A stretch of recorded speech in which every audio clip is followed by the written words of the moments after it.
All right. Hello, everyone. I'm super excited to be with you guys tonight. Excited to see so many of my friends hopping on, and I know there's a lot more of you still getting logged in. But we promised that we would start on time, and so here we go. My name is Sharla Snow, for those of you who I don't know, but I think I know all of you.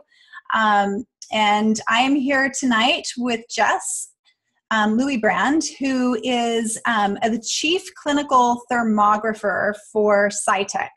And tonight we're here to talk about thermography. And I want to give you a little background why I'm doing this. This isn't something I normally talk about. This isn't something I have really anything to do with other than the fact that I've had thermography myself. But I wanted to share a little bit of the background, and so you get a little idea about why I thought this was an important topic for us all to talk about. So actually, let's go back a little bit further. Back a couple years ago, maybe 4 years ago, I was in the business that I do a lot of trade shows and vendor booths for the essential oil company that I work with. And I was doing a show, and there was another booth that was set up, and they were talking about thermography. And at that point, I had never heard of it before, which is kind of interesting because as Jessica talks to you guys tonight, you're going to hear that it's been around. It's not a brand new thing, which, like I said, that was the first I'd ever heard of it. So I didn't jump on it, in part, and this is probably a big mistake. One of the things I wanted to get across tonight, why I'm doing this and talking about it, but I didn't do anything with that information. I saw and I learned a little bit about it, which Jess is going to teach you guys about tonight. I thought it was really cool and a really great alternative to mammography, and wanted to get a scan done. But I thought, is this really something that's important? At the time, I was just approaching 40. I didn't know if that was something that was I needed, and so I didn't do anything. I've never, still to this day, had a mammogram, and thermography is not just for breasts. Those of you who are hopping on, who are my male friends, will talk about the other uses for it. But at the time, I thought, I don't know that I need this. And so I went about my business, and I've actually done my DNA, and I thought, I don't have the breast cancer gene. I don't really have any family history of breast cancer. I don't use hormones. I don't take birth control, and all of these risk factors that I don't have. And so I thought, my chances of having this are, blah, blah, blah. So why bother?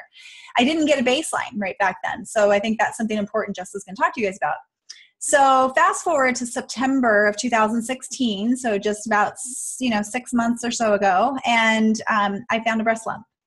And long story short, it was looking kind of scary there for a little while. And I had 2 doctors tell me that it was 80% or likely or higher that it was going to be breast cancer. And I didn't want to do some of the traditional tests and treatment. And so I kind of went some alternative course with it, and ended up later, a couple months later, finding out through biopsy that it wasn't cancer, and or got a negative biopsy result at that time. So what I did, though, when I found the breast lump, was the very first thing I did was I scheduled an appointment with Jess, and that's what showed a lot of inflammation, and she's going to explain kind of what we saw. She can explain it better than I can, but the heat difference, the difference between one side of my body and the other side of the body. And so I did a lot of work, and I'm going to talk about that on another call, because tonight's just about thermography, just kind of to lay a foundation. But I did a lot of work around reducing inflammation in my body. And that was, things from supplementation to essential oils to a lot of nutrition-based things that I changed, a lot of juicing, a lot of stuff that I did, a lot of supplementation. And then repeated the scan, and you guys have all you're here because you saw it on my Facebook page. There was a dramatic difference between the first scan that I did and the second. So a lot of you started asking me questions. A lot of you started messaging me and saying, tell me about thermography. I'm not really sure I understand what this is. What does it cost? What does it show? What does it not show? Is it better than mammography? Is it not? Is this something we do in addition to it? When would I use it? I mean, I was getting like tons and tons and tons of questions, and I thought, this is a lot of individually responding to people. So I asked Jess, would you mind just hopping on with us tonight and giving us kind of an overview of what thermography is? and answering any questions that you guys have. So this is for you guys tonight. I have a bunch of questions that you guys have already submitted to me that you want me to ask Jess, and then we'll give it to you guys an opportunity to ask at the end if we don't cover it during the call. So just to give you a quick lay of what's going on here, just so you know, this is Zoom. This is a live event. You guys, we're all in this meeting together. We're all here live, and there is audio and visual. So some of you have already figured out that you can turn your video camera off. If you'd like to turn your camera on, you can, but you don't have to. If you do, make sure you leave your clothes on. That's the only requirement. And I'm going to unmute Jess here in just a second. And we're going to get started. So, and then also, you guys, if you haven't found the chat, there's a button at the bottom where it says chat, where you guys can submit your questions, is over on the right-hand side of your screen. So as we're going, I already see Jackie's already posted a question over there, and I'm sure we're going to cover that. And Jess, you can watch those questions as well. So if there's something you catch while I'm talking, that's great too. So I'm going to unmute Jess, and we're going to start chatting back and forth. I'm going to ask her questions. Welcome, welcome. Thank you so much for having me, Sharla. You're welcome.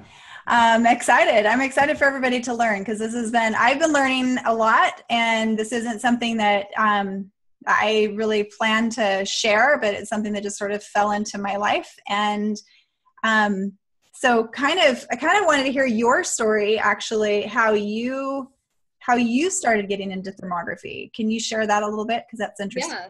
No, definitely. So I went to college at Grand Valley State University in Michigan, and I initially planned on being some sort of doctor, because when you're a healer in Michigan, you're like a doctor or a nurse or a PT or an OT. And so I was always on that track in traditional medicine, pretty much just because I didn't know that there were any other options. And so what happened was, my senior year of college, I was prescribed pharmaceutical medication that had horrendous side effects. And I was not told about the side effects when I was given the medicine. So later, after 9 months of taking this medicine and then discontinuing it, all of a sudden I had all of these signs and symptoms that there was a really serious problem going on in my body. And so I ended up just graduating with my bachelor's degree, which is in health sciences. And I immediately went home back to the other side of Michigan to my naturopath. And I said, this is what happened, and this is the pill I was on, and this is what I'm feeling like. Is there any way to fix me? And so through visualization, stress management, and nutrition, and exercise, and all that other good stuff, we were able to heal my body. So I went from being pretty much deathly ill for 9 months to him fixing me in 6. So at this time, because I was just graduating, I had this medical degree, but I wasn't really sure what to do with it. And I actually found thermography completely by accident. And I applied to just some entry-level position, and they called me back, and they brought me in, and they were like, did you kind of Google what this means? Do you understand the concept of thermography? And I kind of understood what it was, but not really, because it's such a simple concept that it's actually kind of hard to understand. And it's also hard to figure out why you've never heard of it if it's such a simple concept. But the basic concept is, we're infrared beings. And so we give off infrared energy. We've all experienced infrared energy because we've all experienced heat, and heat is infrared energy. So when we were little, and all the moms on the call now, if your child has a fever, one of the first things that you do is you just do the forehead test, and you just see if their forehead is warmer than usual. If their forehead is warmer than usual, you know that there's a fever underneath and that your child may be sick. Thermography literally works in the same way. It just scans through your body, looking at areas of increased inflammation, increased heat, and thus fever. And so it's able to find these areas of inflammation before they turn into anything else. So it's as simple as, we're infrared beings, we emit heat. Inflammation is the beginning of any degenerative disease. So that emits heat. So where you find the areas of increased heat, you're finding early warning signs of problems. Okay. So what are some of I mentioned, scanning for breast tumors or problems in the breast area. What other areas do people, or actually Is that kind of the main thing that women or people are scanning for, or are they looking for other things too? Well, so yeah, everyone scans for everything. My athletes, they get more, like they want to scan their arms and legs because they want to see if there's any signs of strains or sprains. My people that are working on dietary changes, they scan their abdomen to see if their current diet or protocol or whatever that they're on is working for them. Sometimes I have people trying a new supplement, and then they'll come in to see me just to see if their inflammation is going down or up. I had a woman come in who was using a face cream, and she was so inflamed all over her sinuses, and she told me that that's exactly where she uses the face cream. So I was like, well, how about you discontinue it for a couple days and then come in to see me next week? And the following week, there was no inflammation in her face. So this face cream that was supposed to be healthy for her was actually creating this like huge inflammatory response right over her sinuses. And if you have inflammation over your sinuses, it can just lead to other things like headaches, pressure buildup, just unnecessary things in your face. So thermography can scan the entire body. Its two limitations are the brain, because it's behind the skull, and also the hair. And then also in males, the prostate is too deep within the body to be scanned. So we don't scan for either of those things. So what was it? The brain, and what was the other one? Brain and the prostate in males. Brain and prostate. Yeah, so thermography can look like underneath the skin at a quarter of an inch, because if you think about all the organs of your abdomen, they're sitting right behind your skin.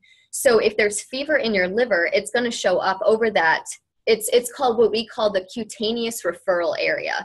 And basically what that means is it's the skin over the area of that specific organ. So we're just looking for fevers over specific areas, over certain systems, glands, or organs. And then that's kind of how we paint a picture of what's going on. So basically thermography is used as a roadmap to see what your body is telling you, where it's fighting something off, where it's trying to fix something, where it's sending blood. And then based on all of this information and obviously a complete medical history, we can begin to paint a picture of our patient's wellness and disease patterns. Perfect. So just as an example, you mentioned to me that you do have some breast cancer has affected you in some way personally, right? Would you mind sharing that story? Yeah. So my mom, since it's kind of a funny story because it starts when I was 14 and my mom told me she was going to have a mammogram. And so being a curious 14-year-old, I was just like, what is that? And she told me what it was. And, I had a limited understanding of health and the body and anything at 14, but sticking your breast into a device that squishes it and radiates it just did not seem like a good idea to me. So fast forward to all these years later, and I'm doing thermography. And my mom is still doing mammography for a couple years into my thermography career. And so she tells me that she got a mammogram, and I was like, okay. And so I just, let her do that because everyone has their own options and whatever they need to do. So then about 6 months later, I was like, Mom, I've never scanned you. Like, can I scan you? And she let me. And so I brought her in, and she had this huge asymmetry of inflammation in one breast. So thermography really, there's many different factors involved in reading a thermal image and writing a thermal report, but a lot of it has to do with asymmetry. So whatever is going on in one breast arguably should be going on in the other breast. Now the patterns are not identical, but they should be similar. And so what I found in my mom is that there was this one very inflamed pattern that had a large area, a large distribution, a high intensity, and a high temperature. And the other breast didn't have any of those things. But she had just had a mammogram 6 months ago that showed clear. So after I talked to her and I showed her the thermogram, and it was interpreted by a medical doctor, as all of our thermography reports are, and it came back that there's further clinical evaluation needed. And so after that, the doctor recommended that she get an ultrasound, and she did. And they found a very minuscule little lump. And then after that, she was diagnosed with breast cancer by a biopsy. So the lump that they found was too small for the mammogram to find it. And the only reason it was found was because when cancer is growing, what it does is it produces new blood vessels because it wants to grow. Cancer is really just us. It's our cells. They've just forgotten to stop dividing, to stop splitting. So it's just us, and it grows out of control. And so when this happens, number one, any sort of work done in the body produces heat. And then number two, cancer emits nitric oxide, which is a vasodilator. So it opens up all these pathways in order for more nutrients and more food basically for the cancer to feed on and grow. And so what thermography found, what this inflammation in the breast was this extra work, these extra blood vessels, or again, angiogenesis in the breast. And so then an ultrasound was initially the thermogram was the initial find that there was something present. The ultrasound confirmed that it was a lump, and the biopsy is what diagnosed the cancer. Because thermography does not diagnose cancer, because again, we're finding things so early because we're finding their infancy stage that it might not even turn into anything. So we don't ever use the word diagnose in any thermographers ever.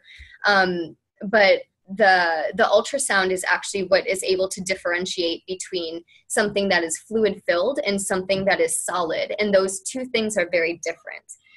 A fluid filled area is like a cyst. And so some people have normal natural cystic conditions where their body just wants to wall off things and kind of compartmentalize them to keep the rest of the body safe from whatever that is.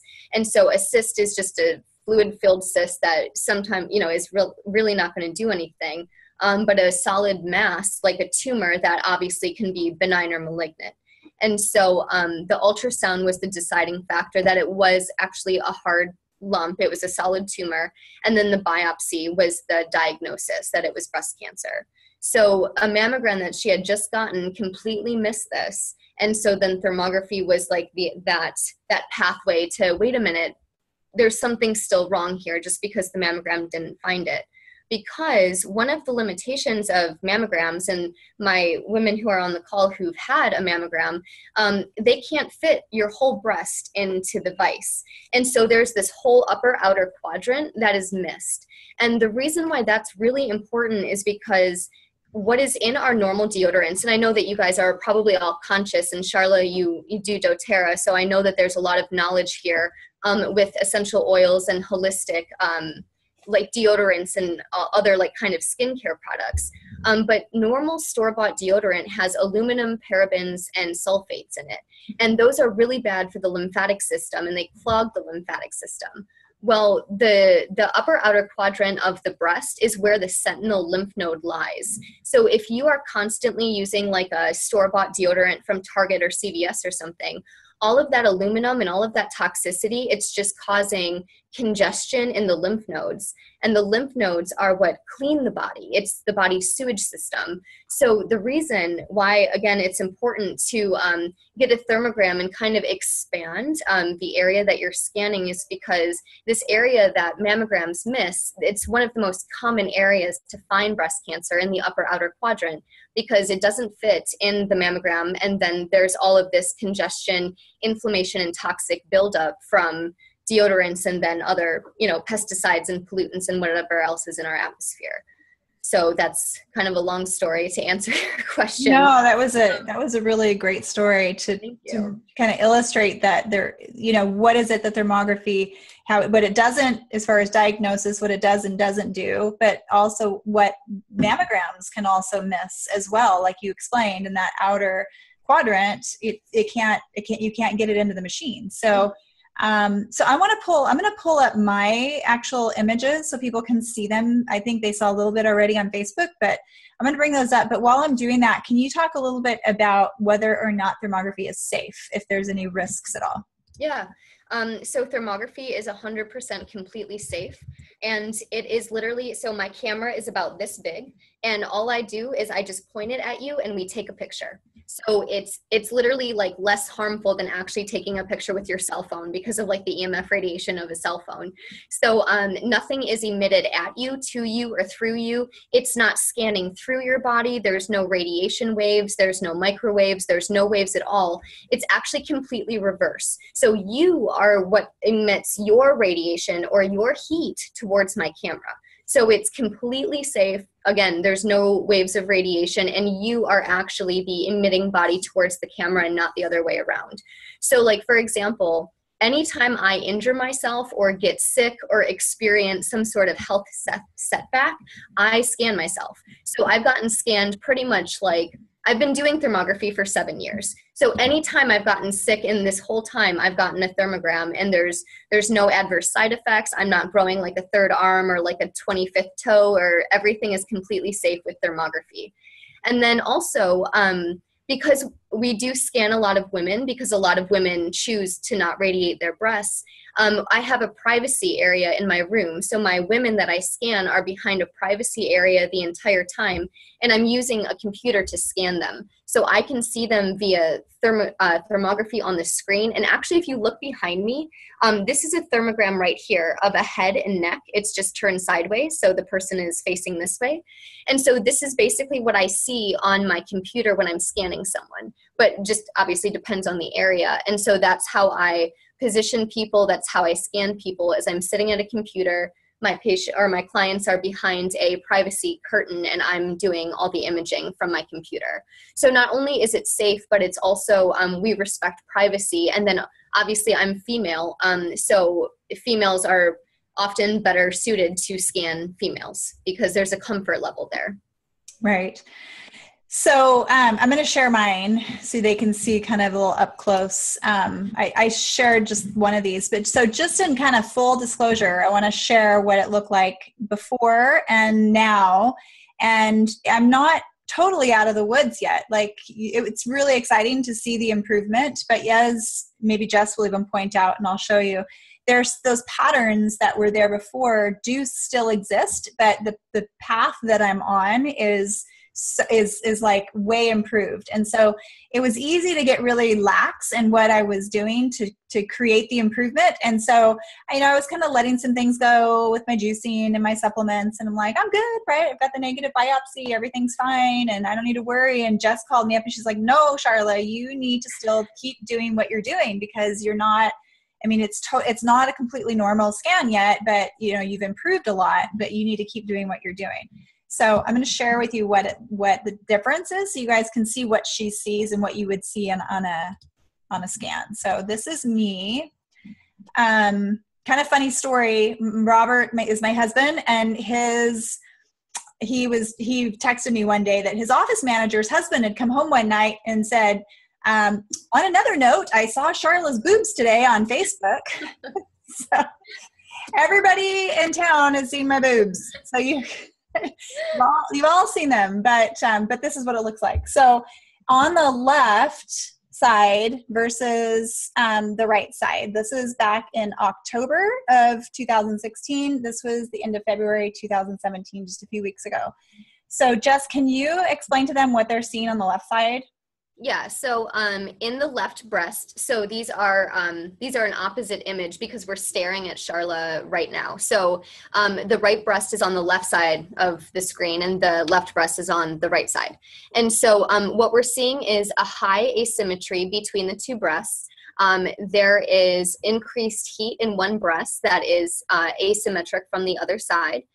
There is a drainage pattern from the sternum into the left breast.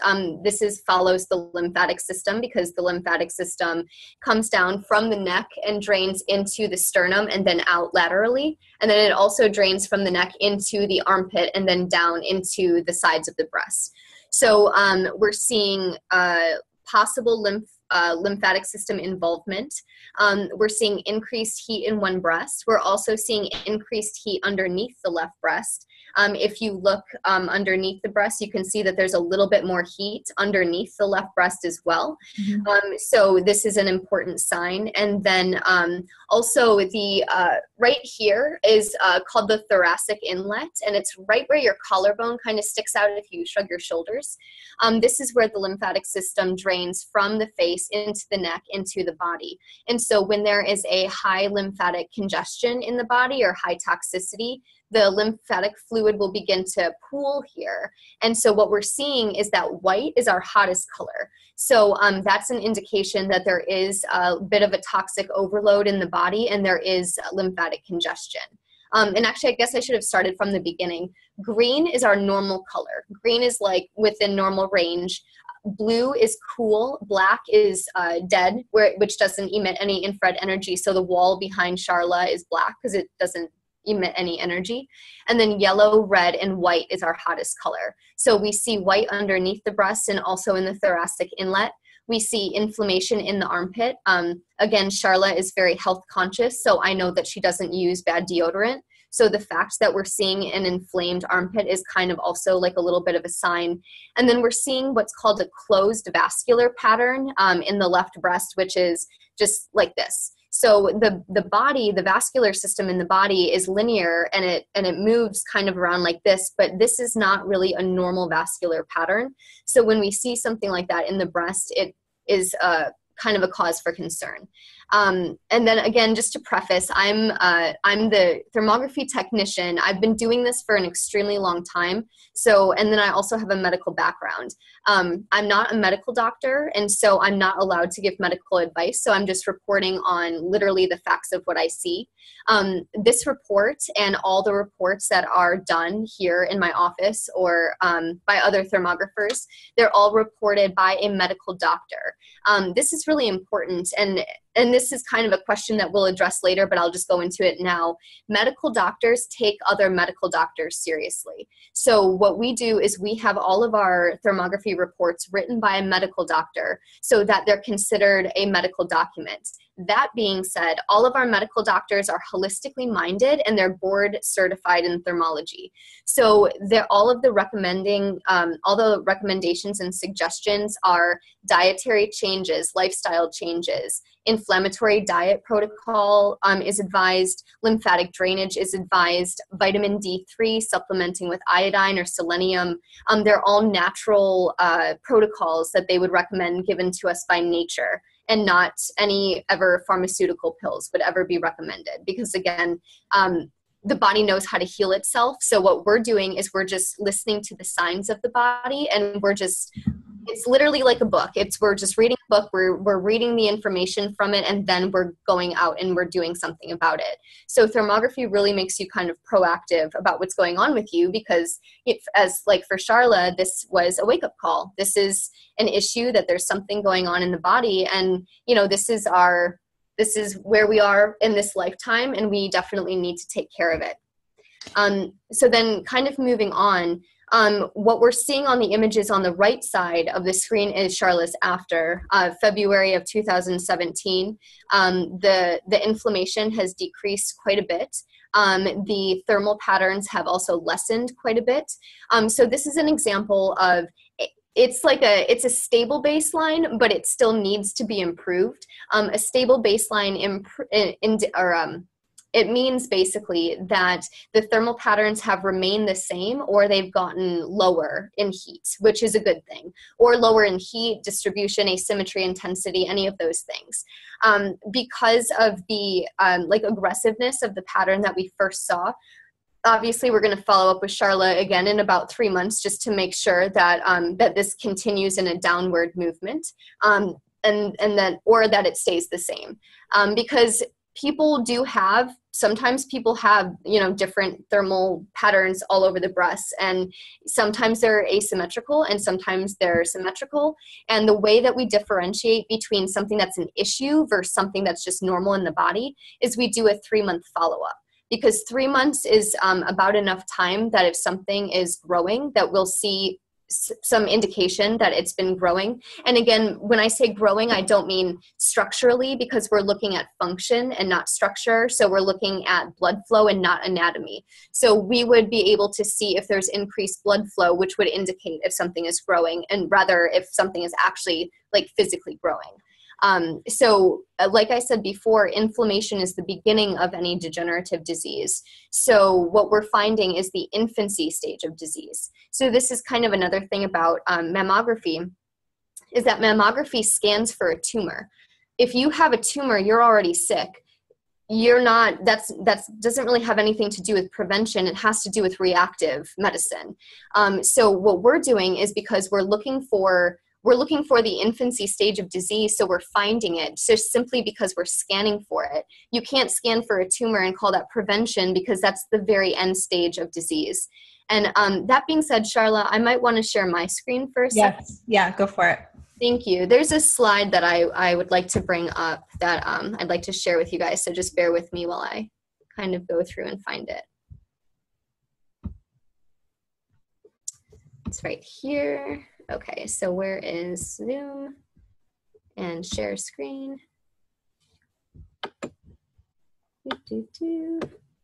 Oops. Sorry, the struggles of No, you're good. You're good. figuring this out. Yep, here it comes. Okay, awesome. There you are. So, and I'm just going to turn this into presenter view if I can. Whoop. Okay, so this is a cell doubling chart put together by Dr. Michael Retzky, who is a cancer researcher. So he made this graph, and basically it's a cancer growth graph or table. So at 90 days, he postulated, doing all the research that he did, that a cancerous blob, if you will, was 2 cells. At 2 years, it was 256 cells. At 5 years, it was just over 1 million. And at 8 years, a cancerous tumor is now 4 billion cells. When a cancerous tumor is 8 years old and 4 billion cells, that's the time mammograms can find this, because it's big enough that a mammogram can find it. He postulated that at the 2-year mark, at 256 cells, is when thermography can find it. And so this is just the idea that cancer, it's us, but it grows over time. So arguably, we don't wake up with cancer one day. It's been in us for quite a while. And by the time we erupt in a tumor, it's already kind of been there. So again, thermography is a way to find what's going on in your body, find where you're fighting inflammation, finding where your body is sending inflammation to fix something, because this is the other important thing, is I don't want everyone to think that inflammation is a horrible thing. It's both good and bad, like most things in life. Inflammation, if I were to get a paper cut, my finger would swell up a little bit, it would get red and irritated, and then it would heal. This is acute inflammation, and it's helpful to the healing process. What we're talking about is chronic inflammation, where there's just something bubbling and burning and festering underneath the skin. This is when inflammation is linked with cancer, it's linked with arthritis, with diabetes, with Parkinson's, like you name it, any single disease all begins with inflammation, just simply because inflammation is the body's early warning system. And Sharla, how do I turn off the share screen? Oh, right here. You should hit stop share at the top. Thank you. Sorry. I was like, That's I don't know. Yeah. So again, inflammation is a good and bad thing. It heals us, and it also can hurt us if it goes undetected. So thermography is the only thing that detects it. And then actually, that being said, there is an interleukin blood test that you can get that searches for inflammation, which is an important thing. However, if you get a blood test, it's just going to tell you that you have inflammation. If you have inflammation over your liver versus in your breast versus in your knee versus in your elbow, you're going to treat all of those things extremely different. So the helpful thing with thermography is that it actually points exactly where the inflammation is being experienced, which is helpful for treatment and follow-up protocols, et cetera, et cetera. Right. So I was just going to reiterate something you were talking about earlier, and just to make it clear, when Jess sees you, that she shows you your scan, and she can, like she just did for you guys, she just describes what she saw, like what she just described for you when she was looking at my slides. But she's not the final word on the thermography scan. So from there, those images go to a medical doctor, right? And that doctor then reviews the scans and puts out the official report, which you get with about like a week later, roughly, right?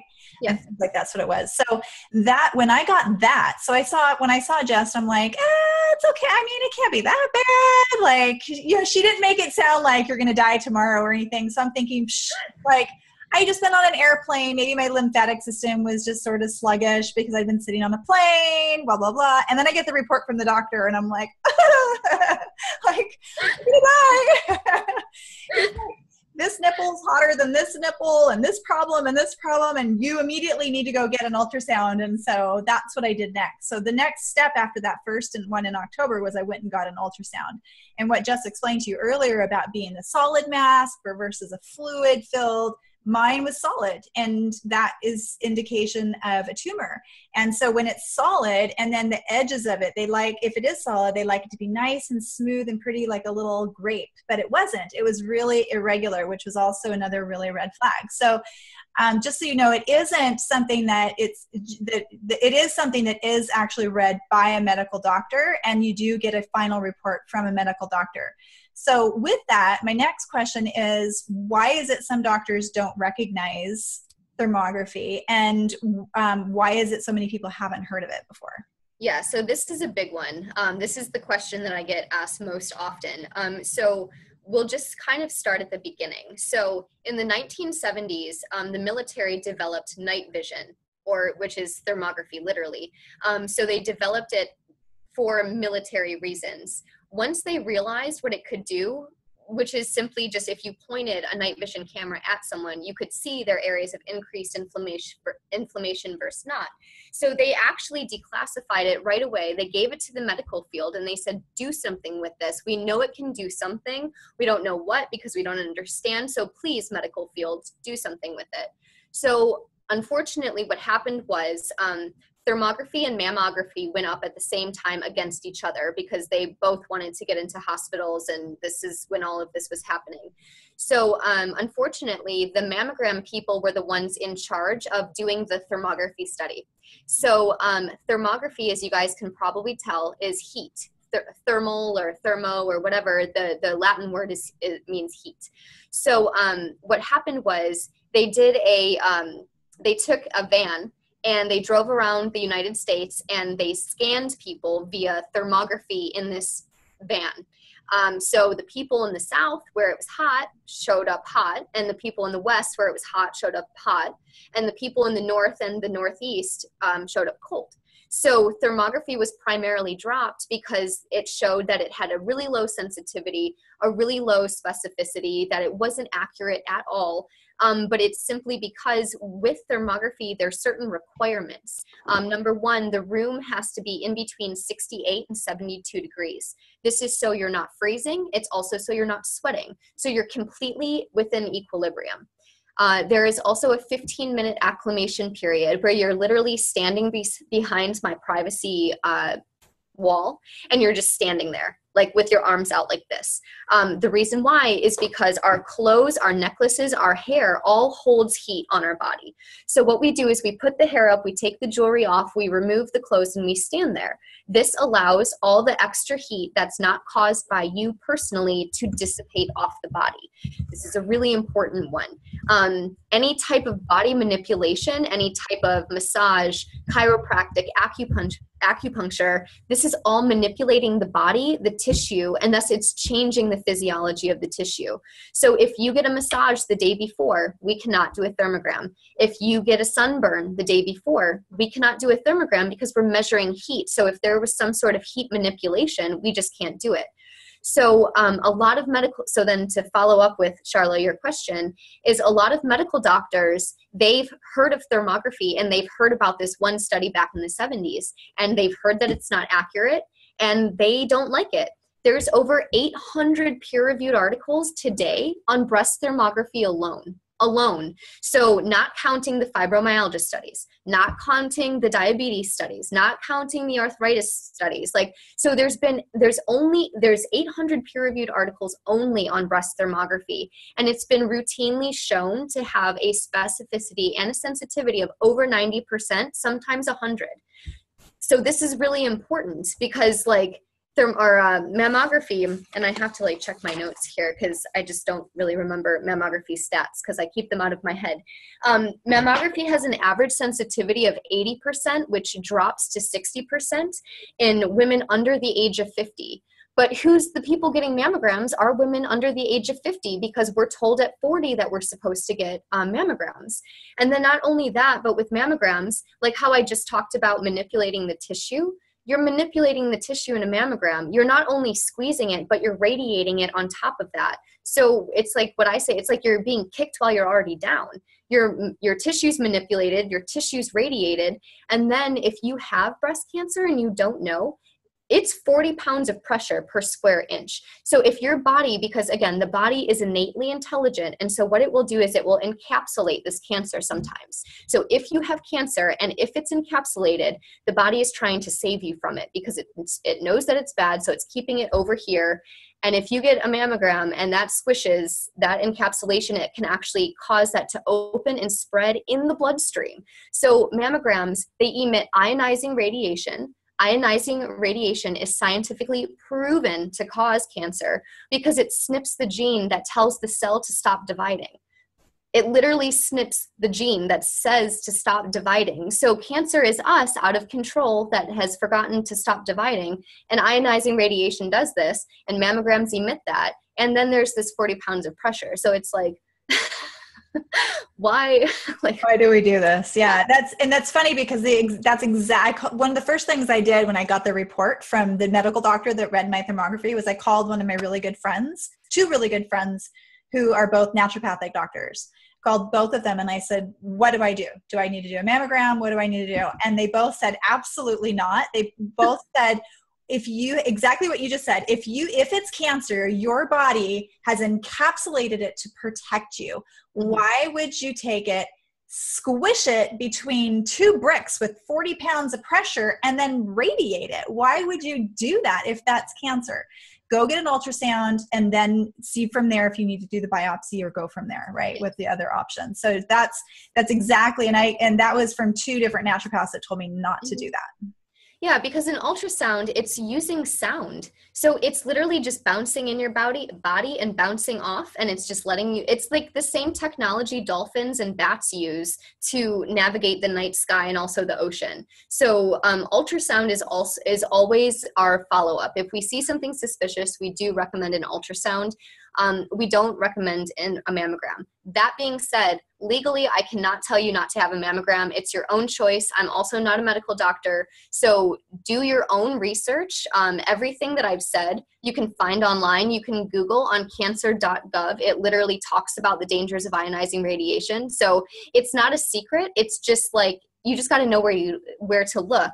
And obviously this day and age, we can't really trust a lot of things that we see on the news. And so if you just do your own research and are mindful about what's going on, and then also if something doesn't sound healthy to you and like you hear of something and you think, wow, that doesn't sound good. Like 14-year-old Jess, whose mom told her she was getting a mammogram, and me being like, wait a minute, something's not right about that. Like, you're not crazy. Like, that's your body's, again, innate intelligence telling you that something is wrong. And then my joke is always like, if the only way to test for testicular cancer was to stick that in a vise and radiate it, they would invent something the next day to stop that. So like, come on, divine feminine, like, we got to wake up. This is part of it. It's doing safe health scans. Yeah. So on that note of kind of like how I mentioned, my naturopath was all for doing thermography followed by ultrasound if it was indicated. How generally do you find practitioners who are complementary and alternative practitioners, how do they generally feel about thermography? They love thermography. We're in the same group. So a couple years ago, probably some of you guys remember, in like the 80s and 90s, chiropractors were considered crazy and fringe science, but now everyone sees chiropractors. So it's just like, it's kind of like this witch hunt of who in the complementary and alternative field gets this bad name. So first it was chiropractors. Now chiropractors are okay. Then it was acupuncturists, but now acupuncturists are okay because acupuncture has been shown to literally have these benefits, literally exist. And actually a study in December found that when you stimulate an acupuncture meridian, it releases stem cells to that affected organ. It was a study done by the Lake Erie College of Osteopathic Medicine, for those interested. So thermography has been one of these things that's flying under the radar, but because of the popularity of the Truth About Cancer documentary, episode 2 was on essential oils and thermography. Now there's this huge upsurgence of like, oh my gosh, there's another choice. So one of my things, because of what went on with my mom and just because of what I've witnessed in my office of women coming in and telling me that they've been bullied into getting a mammogram, like actually verbally abused to get a mammogram. It's so horrible that these people have had to go through this. And so I've taken it upon myself to give all these talks and literally tell what thermography is, how it works. It's so easy to understand. Like, you give off heat, we take a picture of heat. Heat can be good, heat can be bad. We're measuring the patterns and we're assessing if it's good or bad. Like, it's the most simple thing. And not only that, but thermography was actually invented by Hippocrates. And I'm sure you guys probably have heard him before, because doctors take the Hippocratic oath before they're actually allowed to practice. And so Hippocrates obviously did not have a camera. What he would do, and actually I'm going to share my screen again in a second because I have a really great image of this. So bear with me 1 second. Okay, and then find Zoom and share screen and desktop. Okay, so and here we go. So this is my presentation that I'm sharing with you guys right now. So this is Hippocrates, this is my quiz that I do when I'm doing a talk. I'm like, who's this guy? And so this is what Hippocrates would do. He would smear a slurry of wet clay on his patients, clients, or whatever you want to call them. And he would just simply see where it dried the quickest. And where it dried the quickest, he literally, this quote at the bottom is a quote from Hippocrates: "In whatever part of the body excess heat or cold is felt, there is a disease to be discovered." And then on the right side, you see a thermogram showcasing that where there's this excess heat is where it's the hottest. So Hippocrates had this understanding of the human body and the way it works, and that if you have a huge glob of inflammation over one organ, that's probably not healthy. The same way as if you have a huge glob of cold over a certain organ, that's not healthy. And then if you think about traditional Chinese medicine, hot and cold and like stagnation and lack of flow, like these are all words that we've all heard before at our chiropractor's office, at our acupuncturist office, even at our massage therapist's office. Because when we get knots in our body, that's stagnation. Nothing is moving and nothing is flowing. So we know that movement is medicine. And so just like exercise is medicine, the lymphatic system, moving that is medicine. Circulation, like you need to circulate your blood in order for you to live. If your blood doesn't circulate, you die. So it's like this whole idea that movement is medicine and flow is important. And so thermography, when we see these areas of green, like behind me in the face and neck, that's an area where there's proper flow. The red is areas where there's non-proper flow. And then also where it's cold, there's also non-proper flow. I love that you do these talks, and I love that you share so much information with people, whether or not they, come to you and use your services or not. I mean, a lot of the people that are on our call right now aren't even local. You're just, sharing all of your wisdom with people all over the planet right now. Knowledge is power. I love, because I can relate to when you say people are bullied to get a mammogram. I mean, I was pretty belittled and fairly bullied when I found this lump and I came to you. I also went to see my OBGYN. And they weren't happy with me that I didn't want to get a mammogram. When I went to get the ultrasound, they also really harassed me when I got the ultrasound that I had to get a mammogram. And then when I finally did the biopsy, you guys, this is really fascinating to me. I didn't know how this works, but when they do the biopsy, they stick this needle in there that's gigantic, and they suck out part of that tumor to test it. And then they say, okay, the next step is that we want to take your breast and stick it in the vise and squeeze it and radiate it and do mammography after the biopsy. And I'm thinking, wait a minute, didn't my naturopath tell me not to put 40 pounds of pressure on it? What happens when you put 40 pounds of pressure on something that now has a hole in it? This makes even less sense to me. And so I learned the words, that's really great. Thanks for the information. I'm going to have to think about it, but I can't do that today. So they would just leave me alone. But I mean, I'm just so glad that you do these talks, because that was my experience, and it's very frustrating. Jackie had asked a few minutes ago and she said her doctor told her that she would have to have a mammogram anyway as a follow-up to the thermography. But as what I did and what the breast specialist and what we talked about and what your doctor recommended was ultrasound as a follow-up. So I think, so what I'm about to say is probably groundbreaking, but also probably something that you guys have heard before. You can say no. You can say no to thermography. You can say no to me. You can say no to mammograms. You can say no to biopsies. You can say no to treatment that if it doesn't serve you. Like, listen to your own body. So if your doctor says that you have to have something, check in with yourself. If you resonate with that, then by all means do it. But if you don't have to do whatever you don't want to do. Like, we live in a free country. Your body is your own. So you are your own autonomous person. And I think that that's really important. Again, Sharla, just echoing what you said again, is I've had so many women in my office. So actually, side note. So DCIS is like kind of a big deal in the whole kind of medical health field of everything. DCIS is ductal carcinoma in situ. It is technically stage 0 cancer, which is confusing because on one side it says stage 0, but on the other side it says cancer. So women are like, I'm not sure, do I have cancer? Do I not have cancer? What it means is you have abnormal cells that could eventually turn into cancer, but it does not mean that you have cancer. And so there's this huge overdiagnosis issue in the United States that mammograms are finding DCIS. Women are being treated. It's harming a lot of women. There's a lot of unnecessary biopsies because there's a lot of false positives, because one of the drawbacks of mammography is there's a ton of false positives. And then obviously there's emotional stress. If you think that you have breast cancer and if you don't, and also vice versa, if you don't have cancer or if you don't think that you do and you do. And so DCIS is this huge issue. So it's overdiagnosis, and that is kind of the machine that mammograms.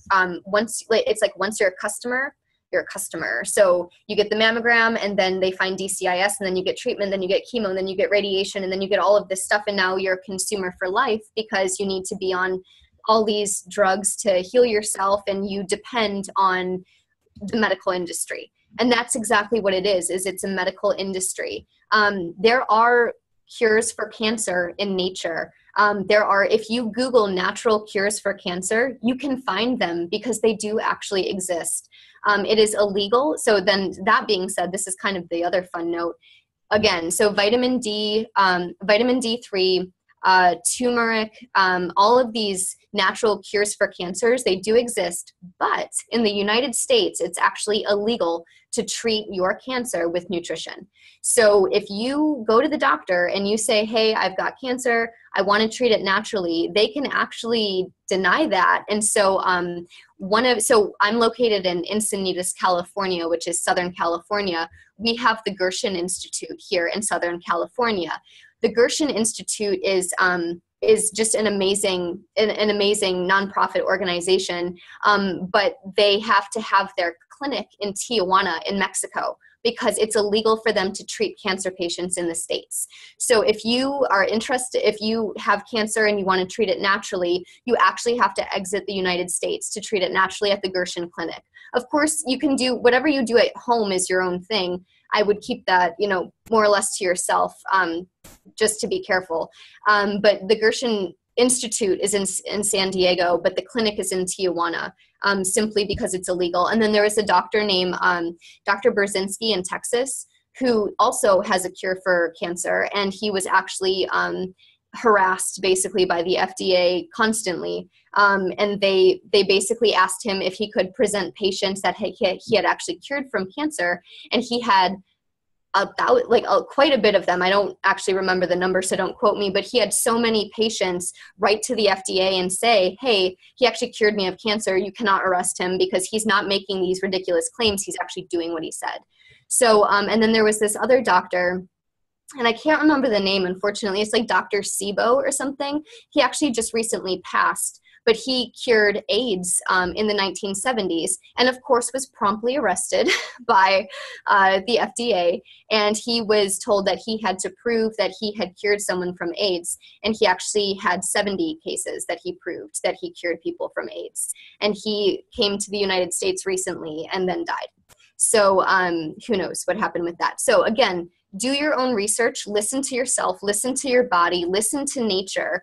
We are connected to nature. We are a part of nature. Nature holds a lot of cures that we're looking for and a lot of answers that we're looking for. So I I think I tangented quite a bit, Sharla. That's okay. No, it tied into back. what I was saying about bullying, and you're right. I just love that what you said is we have choice. We have a choice, and if you're in that situation right now, my favorite, like I said, my favorite thing that I learned to say was thank you for that information. I will definitely think about that, and I will do some research on that. I can't make a decision today, but I really appreciate you taking the time to explain that to me, because then they can't harass you, right? That kind of ends it. Well, they're like salespeople. I mean, and they kind of are like salespeople. They do get kickback on certain medications that they prescribe you. So if you just kind of like approach it like that, like, hey, no thanks, like maybe later, maybe tomorrow. So there's a few questions that have been rolling in. One of them is came to me privately regarding anal cancer. So this is somebody who is in our group that's on our call right now that has been through 11 rounds of chemo, is doing really well. Would thermography be something that he could use to kind of track that and see how it's improving or changing, or is that outside of the scope of what you would see? Yeah, because like the anal canal is just so deep within the body, like the prostate, we wouldn't be able to see it, unfortunately. Okay. Yeah, sorry. I wish we could. Again, to that person, please Google the Gershon Institute and the Gershon Clinic. Okay, thank you. Bummer. So autoimmune issues, how do they affect thermography? So people with autoimmune diseases, they are naturally inflamed. And so what we could do with them is we can monitor treatments, kind of how I mentioned in the beginning. So if they're doing a certain type of protocol, whatever that may be, everyone can make their own choice. So sometimes traditional medicine is the right route for people, and sometimes it's not. So whatever your treatment is, we can monitor it. So with chronically inflamed people, what we're going to see is inflammation, but we'll also be able to see the improvement of it if you're doing a protocol, which most likely you are. So, and that's a common question I get with people who've already had breast cancer, is they're like, okay, so what can thermography do for me now? I've already had breast cancer. Well, we can still monitor your breasts. I'm going to share my screen again for a second as soon as I find where my mouse went. I have a patient or a client of mine. So let me find Zoom and share screen. So this was a client who had, this is a thermogram, obviously. Oh, that's not it. This is it. So this is a thermogram of someone who had a mastectomy. So the left breast is missing, and that's kind of why it looks a little bit unusual structurally. This person had a mastectomy. I can't remember if they had chemo, radiation, or whatnot. But to make a long story short, when they came back to get a thermogram just to monitor their treatment, obviously there was a lot of inflammation that was found, and they were recommended ultrasound biopsy, and a biopsy found that the cancer had come back. So thermography can monitor treatment. It can make sure you're safe. There was a study that was done in 2016, and let me see if I can just find it really quick, but it actually said, sorry for flipping through all my slides, guys. I hope this isn't frustrating, but there was I'm trying to read them all really fast. Well, these are some of my peer-reviewed articles, but there was actually a thermography study that I feel like these people probably had a really good sense of humor, and they said that thermography can actually increase health and longevity simply because it's finding your areas of issue. And so if you know where your areas of issue are, you can do something about them. And it just kind of it was just kind of funny to me, because it was like, yeah, it can actually increase longevity, because if you know where you're experiencing problems, you can do something about it, and then you might not have those problems, and then you might live longer. So I felt like there was a note of sarcasm in a peer-reviewed article, which is cool. So I love that. But it's not in this PowerPoint apparently, so I apologize.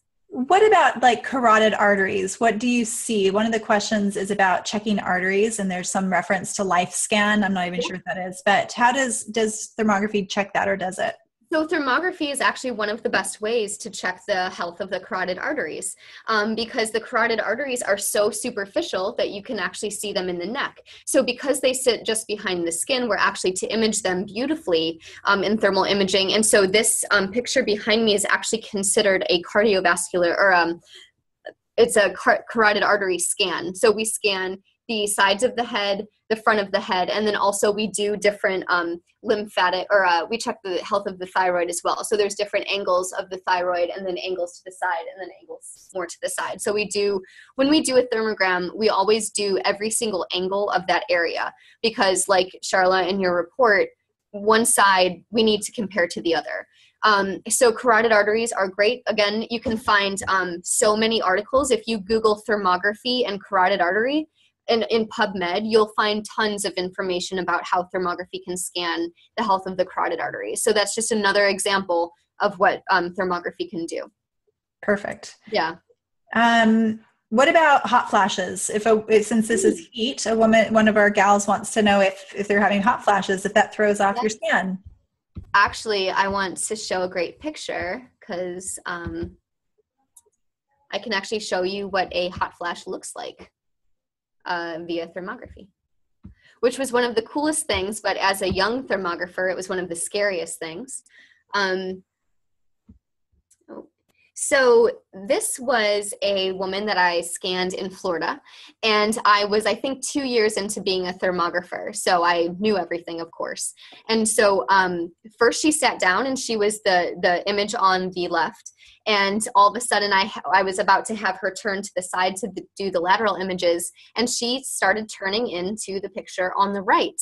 And I was terrified, because I was like, oh my God, like what's happening to her? And so, I'm sitting at my computer, I'm not seeing her because she's behind a privacy area. And I'm just like, hey, so like, how are you feeling?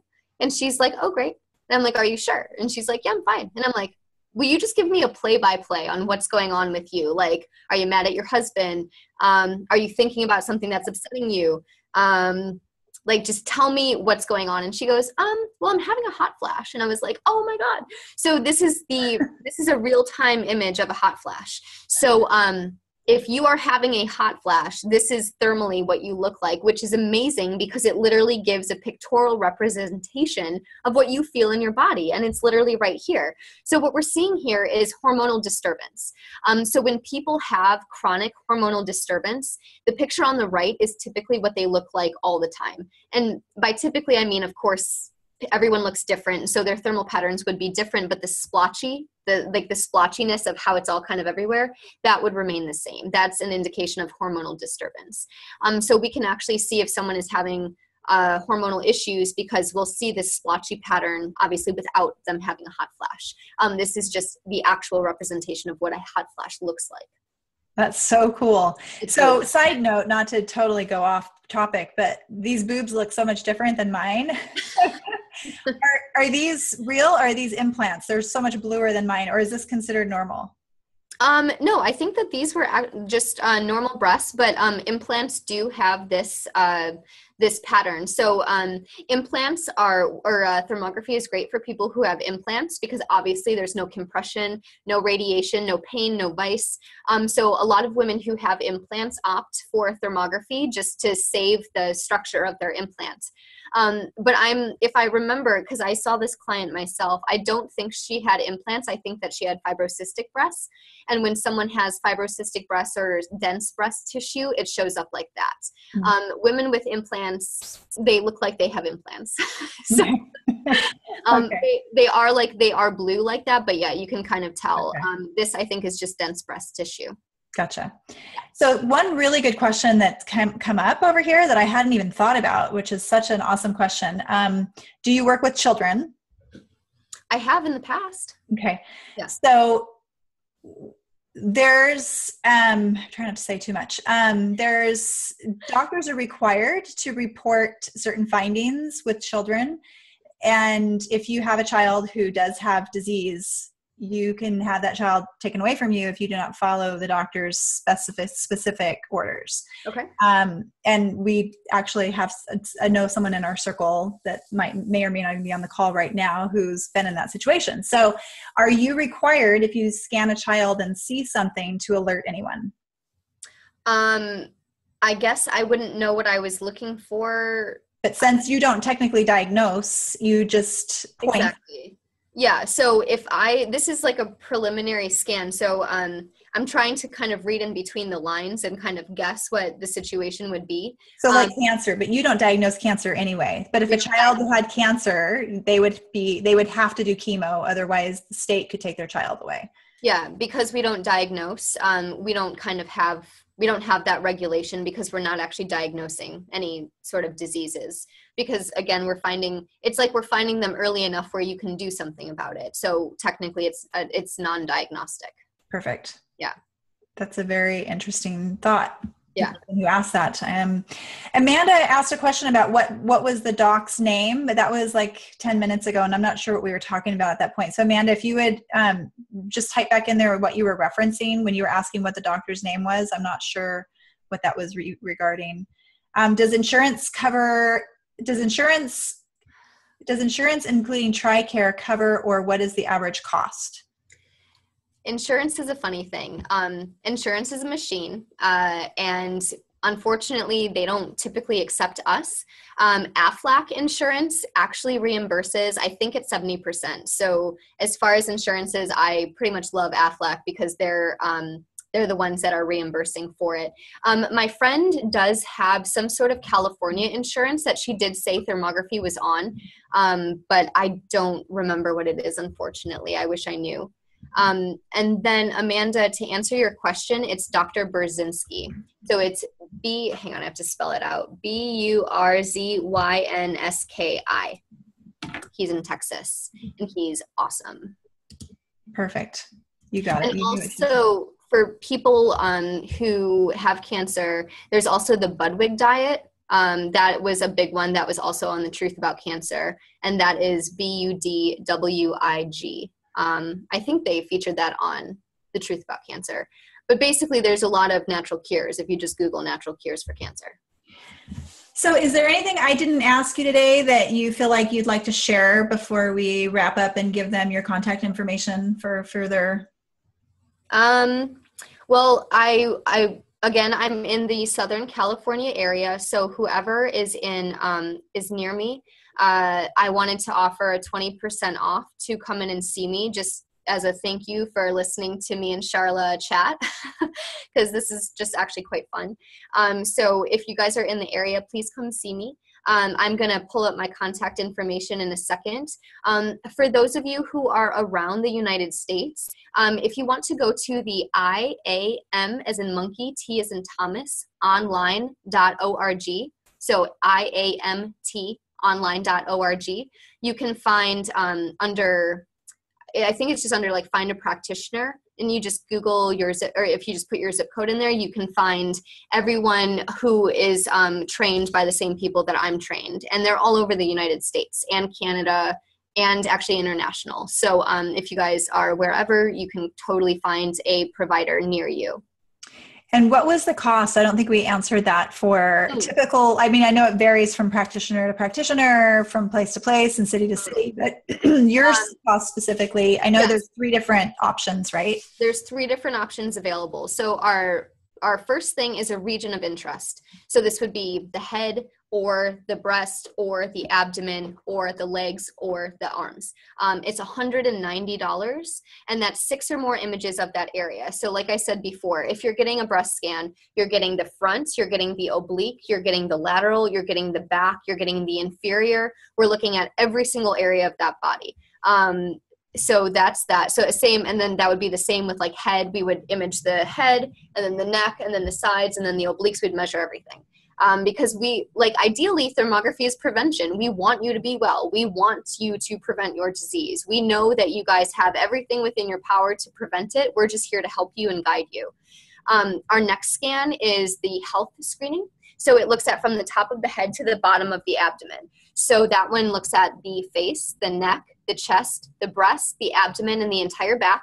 And that is $300. That one is my most favorite one and the one I recommend the most, because a lot of let's just say if you have a root canal and you have breast cancer, it's like 99.99997 that it's on the same exact side, because a root canal, if you have an infected root canal, it doesn't need oxygen to continue festering. So it's considered anaerobic bacteria, and it will just fester in your mouth, and then that will drain in the lymphatic system, that will drain into the chest and into the breast.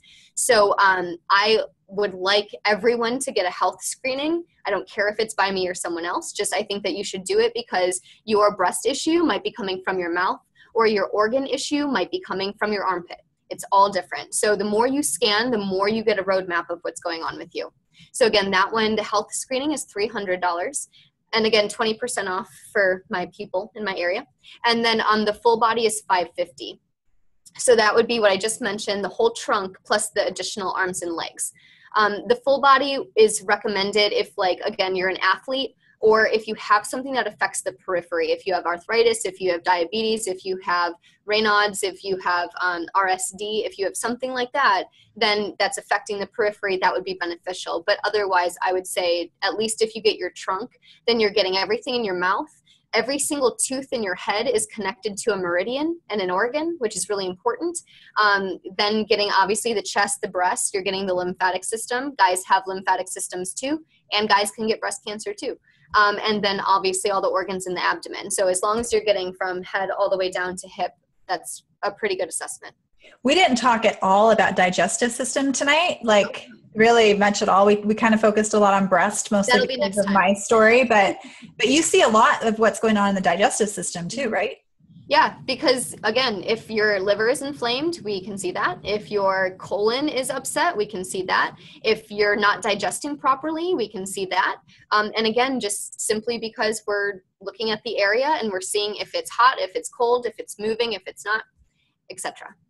So question about the digestive system that just popped up is, it's safe. You can still do it when you're pregnant, I'm assuming. And if so, how does that affect the scan? What you see growing inside the mom?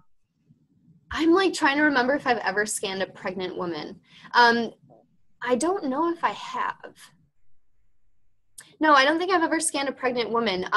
Women that I have scanned that are lactating, like, this is the thing. Lactation is also angiogenesis because it's literally new blood vessel growth. So sometimes I see new moms that want to scan their breast to see if they're okay, but we can't see anything. Well, that's not true. We can see a lot of things, but these things that are happening are literally because you're lactating. So you are actually producing new blood vessel growth.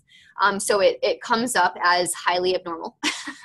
Yeah. And so then we would just wait until you stopped breastfeeding for you to come back to get a proper baseline, because you're really inflamed and you're really vascular when you're breastfeeding. Let's go ahead and pull your contact information up because there's a couple of people that need to hop off.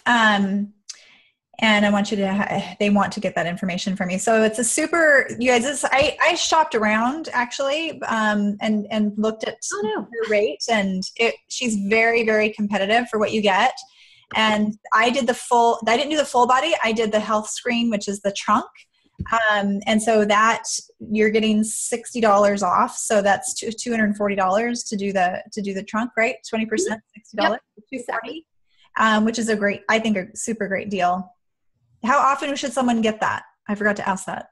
Oh, okay. So after you get your baseline, so you would get your first one and then a 3-month follow-up to make sure that that we're checking all of the patterns in your body to make sure that they remain stable annually. It's like an annual checkup. And then this is what I always have stories. So this is what I liken it to. You wouldn't eat for 5 days out of your whole life healthy food and expect to be healthy. And you wouldn't work out one day in your whole life and expect to grow muscle, because every day the things that you do, it changes your chemistry, it changes your biology, it changes everything about you.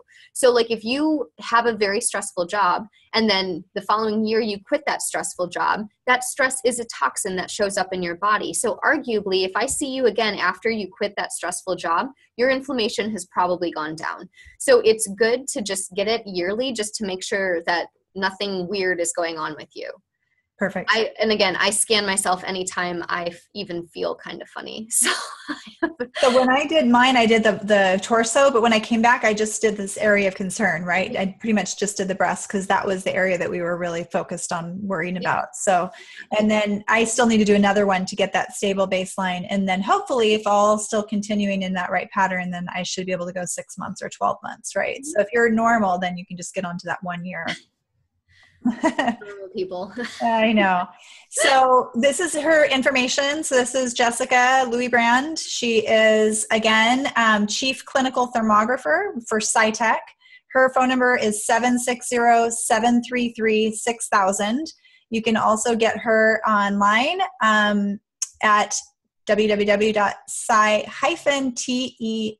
so psy-tek.com, or jess@scitech.com.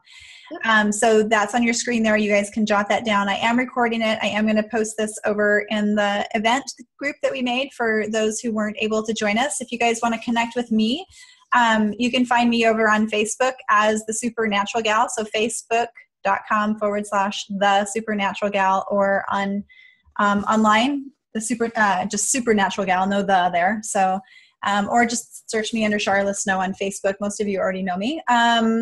Anything else, Jess, you want to say before we close up?